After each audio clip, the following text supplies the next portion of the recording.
Friends, welcome back to Meghana's kitchen. ಇವತ್ತಿನ recipe ಉಪ್ಪಿಟ್ಟು. ಮೊಸರು ಉಪ್ಪಿಟ್ಟು ಅಥವಾ ಮಜ್ಜಿಗೆ ಉಪ್ಪಿಟ್ಟು ರುಚಿಯಾಗಿ, ಸರಳವಾಗಿ, ಸಿಂಪಲ್ ಆಗಿ ಮಾಡ್ಕೊಳ್ಬೋದು. ಜಾಸ್ತಿ ಟೈಮ್ ಕೂಡ ಹಿಡಿಯೋದಿಲ್ಲ. ಬ್ರೇಕ್ಫಾಸ್ಟ್ಗೆ ಸೂಪರ್ ಆಗಿ ಇರುತ್ತೆ. ನಾನು ತೋರಿಸೋ ವಿಧಾನದಲ್ಲಿ ನೀವು ಒಂದ್ಸತಿ ಟ್ರೈ ಮಾಡಿ.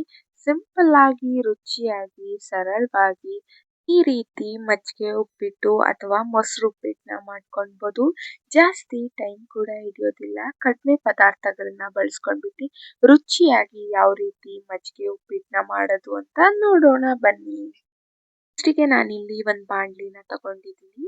ರವೆನ ಫ್ರೈ ಮಾಡ್ಕೊಳ್ಬೇಕಾಗತ್ತೆ. ಹಾಗಾಗಿ 1 ಟೇಬಲ್ ಸ್ಪೂನ್ ಎಣ್ಣೆನ ಹಾಕೊಂಡು ನಾನಿಲ್ಲಿ ಬಾಂಬೆ ರವೆನ ಬಳಸ್ತಾ ಇದ್ದೀನಿ. 1 ಕಪ್ ಆಗುವಷ್ಟು ರವೆನ ಹಾಕೊಂಡು ಈ ರೀತಿ ಚೆನ್ನಾಗಿ ಸ್ವಲ್ಪ ಬ್ರೌನ್ ಬರೋ ತನಕ ಫ್ರೈ ಮಾಡ್ಕೊಳ್ಬೇಕಾಗತ್ತೆ. ಆ ಫ್ಲೇವರ್ ಬರಬೇಕು, ವಾಸನೆ, ಆ ರೀತಿ ಚೆನ್ನಾಗಿ ಫ್ರೈ ಮಾಡ್ಕೊಂಡ್ರೆ ಸಾಕು. ನೋಡ್ಬೋದು, ನಾನಿಲ್ಲಿ ಫ್ರೈ ಮಾಡ್ಕೊತಾ ಇದ್ದೀನಿ. ಸ್ವಲ್ಪ ಘಮ ಬರ್ತಾ ಇದೆ ಅಂದಾಗ ಗ್ಯಾಸ್ನ ಆಫ್ ಮಾಡ್ಕೊಂಡು ರವೆನ ತಕ್ಕೊಳ್ಬೇಕಾಗತ್ತೆ. ನೋಡ್ಬೋದು, ಈ ರೀತಿ ಚೆನ್ನಾಗಿ ರವೆನ ಹುರ್ಕೊಳ್ಬೇಕಾಗತ್ತೆ.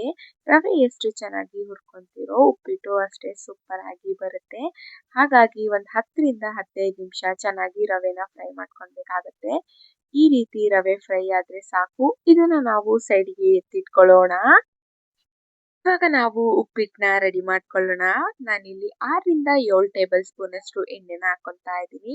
ಎಣ್ಣೆ ಸ್ವಲ್ಪ ಕಾಯ್ದ್ಮೇಲೆ 1 ಸ್ಪೂನ್ ಅಷ್ಟು ಸಾಸಿವೆ, ಹಾಗೆ 1 ಸ್ಪೂನ್ ಅಷ್ಟು ಉದ್ದಿನ ಬೇಳೆ, ಹಾಗೆ 1 ಸ್ಪೂನ್ ಅಷ್ಟು ಕಡಲೆಬೇಳೆ, ಹಾಗೆ ಸ್ವಲ್ಪ ಕರಿಬೇವನ್ನ ಹಾಕೊಂಡು ಈ ರೀತಿ ಸ್ವಲ್ಪ ಬ್ರೌನ್ ಆಗೋ ತನಕ ಚೆನ್ನಾಗಿ ಫ್ರೈ ಮಾಡ್ಕೊಳ್ಬೇಕಾಗತ್ತೆ. ಆಮೇಲೆ ಇದಕ್ಕೆ ನಾನು 1 ಈರುಳ್ಳಿನ ಹಾಕೊತಾ ಇದ್ದೀನಿ. ಈ ರೀತಿ ಚಿಕ್ಕ ಚಿಕ್ಕದಾಗಿ ಕಟ್ ಮಾಡ್ಕೊಂಡು, ಹಾಗೆ 2 ಹಸಿಮೆಣಸಿನ್ಕಾಯಿನ ಹಾಕೊತಾ ಇದ್ದೀನಿ ಖಾರಕ್ಕೆ ತಕ್ಕಂತೆ.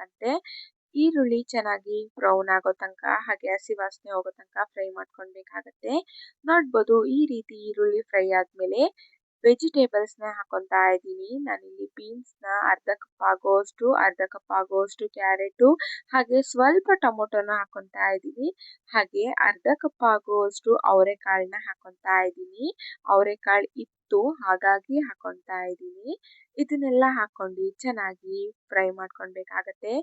ರುಚಿಗೆ ತಕ್ಕಷ್ಟು ಉಪ್ಪನ್ನ ಹಾಕೊಳ್ಳಿ. ಉಪ್ಪು ಹಾಕೋದ್ರಿಂದ ಚೆನ್ನಾಗಿ ತರಕಾರಿ ಎಲ್ಲ ಬೇಯುತ್ತೆ, ಬೇಗನೆ ಬೇಯುತ್ತೆ. ಹಾಗಾಗಿ ತರಕಾರಿನೆಲ್ಲ ಒಂದು 10ರಿಂದ 15 ನಿಮಿಷ ಚೆನ್ನಾಗಿ ಬೇಯಿಸ್ಕೊಳ್ಬೇಕಾಗತ್ತೆ. ಗ್ಯಾಸ್ನ ಕಂಪ್ಲೀಟ್ ಆಗಿ ಲೋ ಫ್ಲೇಮಲ್ಲಿ ಇಟ್ಕೊಂಡು ಬೇಯಿಸ್ಕೊಳ್ಳಿ. ನೋಡ್ಬೋದು, ಈ ರೀತಿ ಚೆನ್ನಾಗಿ ಮಿಕ್ಸ್ ಮಾಡ್ಕೊಂಡು ಬೇಯಿಸ್ಕೊತಾ ಇದ್ದೀನಿ. ನೋಡ್ಬೋದು, ಇನ್ನ ತರಕಾರಿ ಚೆನ್ನಾಗಿ ಬೇಯಬೇಕಾಗತ್ತೆ. ಹಾಗಾಗಿ ನಾನಿಲ್ಲಿ ಕ್ಲೋಸ್ ಮಾಡಿ ಒಂದು 10 ನಿಮಿಷ ಬಿಡ್ತಾ ಇದ್ದೀನಿ. ಹಾಗೆ ತರಕಾರಿ ಬೇಯೋದಿಕ್ಕೆ ಸ್ವಲ್ಪ ಟೈಮ್ ಹಿಡಿಯುತ್ತೆ. ಹಾಗಾಗಿ ನೋಡ್ಬೋದು, 10 ಮಿನಿಟ್ಸ್ ಆಗಿದೆ. ಈ ರೀತಿ ತರಕಾರಿ ಬೆಂದಿದ್ರೆ ಸಾಕು. ಇದನ್ನ ನಾವು ಈ ರೀತಿ ಸ್ವಲ್ಪನೇ ಕುದಿಸ್ಕೊಂಡು ಇಟ್ಕೊಳ್ಬೇಕಾಗತ್ತೆ. ಇವಾಗ ನಾವು ಮಜ್ಜಿಗೆನ ಹಾಕೊತಾ ಇದ್ದೀನಿ. ನಾನಿಲ್ಲಿ 2 ಕಪ್ ಆಗುವಷ್ಟು ಮಜ್ಜಿಗೆನ ಹಾಕೊತಾ ಇದ್ದೀನಿ. ಮಜ್ಜಿಗೆನ ಹಾಕೊಂಡು ಚೆನ್ನಾಗಿ ಕುದಿಯೋದಿಕ್ಕೆ ಬಿಡಬೇಕಾಗತ್ತೆ.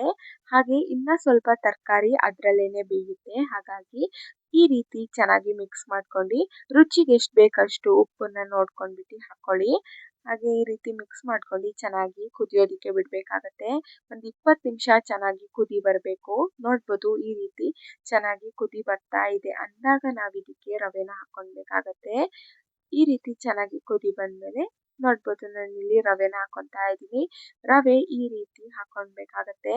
ಈ ರೀತಿ ತಿರ್ಗಿಸ್ಕೊತಾ ಇರಬೇಕು. ಇಲ್ಲ ಅಂತ ಅಂದ್ರೆ ಗಟ್ಟಿ ಆಗೋ ಚಾನ್ಸಸ್ ಇರುತ್ತೆ, ಗಂಟು. ಹಾಗಾಗಿ ನೋಡ್ಬೋದು ಎಷ್ಟು ಸೂಪರ್ ಆಗಿ ಉಪ್ಪಿಟ್ಟು ರೆಡಿ ಆಗಿದೆ ಅಂತ. ಇದು ಮೇಲ್ಗಡೆ ಸ್ವಲ್ಪ ಕ್ಯಾರೆಟ್ ತುರಿ, ಹಾಗೆ ಕೊತ್ತಂಬರಿ ಸೊಪ್ಪನ್ನ ಹಾಕೊಳ್ಳಿ, ಇನ್ನ ರುಚಿ ಹೆಚ್ಚಾಗತ್ತೆ. ನೋಡ್ಬೋದು, ಎಷ್ಟು ಸರಳವಾಗಿ, ರುಚಿಯಾಗಿ ಮಜ್ಜಿಗೆ ಉಪ್ಪಿಟ್ಟನ್ನ ಯಾವ ರೀತಿ ಮಾಡೋದು ಅಂತ. ಜಾಸ್ತಿ ಟೈಮ್ ಕೂಡ ಹಿಡಿಯೋದಿಲ್ಲ. ಈ ರೀತಿ ಆದ್ರೆ ಸಾಕು. ಬಿಸಿ ಬಿಸಿ ಇದ್ದಾಗೇನೆ ಉಪ್ಪಿಟ್ಟನ್ನ ಸರ್ವ್ ಮಾಡ್ಕೊಂಡು ಇದ್ರ ಜೊತೆಗೆ ಚಟ್ನಿನ ಹಾಕೊಂಡ್ರೆ ಇನ್ನ ಸೂಪರ್ ಆಗಿ ಇರುತ್ತೆ. ಈ ವಿಧಾನದಲ್ಲಿ ನೀವು ಒಂದ್ಸತಿ ಟ್ರೈ ಮಾಡಿ. ಜಾಸ್ತಿ ಟೈಮ್ ಕೂಡ ಹಿಡಿಯೋದಿಲ್ಲ. ಹಾಗೆ ಸರಳವಾಗಿ, ರುಚಿಯಾಗಿ ಮಜ್ಜಿಗೆ ಉಪ್ಪಿಟ್ಟನ್ನ ಮಾಡ್ಕೊಳ್ಬೋದು. ನೋಡ್ಬೋದು, ಎಷ್ಟು ಸೂಪರ್ ಆಗಿ ಮಜ್ಜಿಗೆ ಉಪ್ಪಿಟ್ಟು ರೆಡಿ ಆಗಿದೆ ಅಂತ. ಈ ವಿಧಾನದಲ್ಲಿ ನೀವು ಒಂದ್ಸತಿ ಟ್ರೈ ಮಾಡಿ. ಇಷ್ಟೇ ರುಚಿಯಾಗಿ, ಸರಳವಾಗಿ ಮಾಡ್ಕೊಳ್ಬೋದು.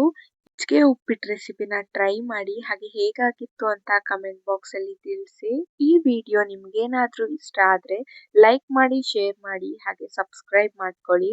ಇದೇ ರೀತಿ ಸಿಂಪಲ್ ಆ್ಯಂಡ್ ಈಸಿ ರೆಸಿಪಿಗಾಗಿ ಥ್ಯಾಂಕ್ ಯು ಫಾರ್ ವಾಚಿಂಗ್.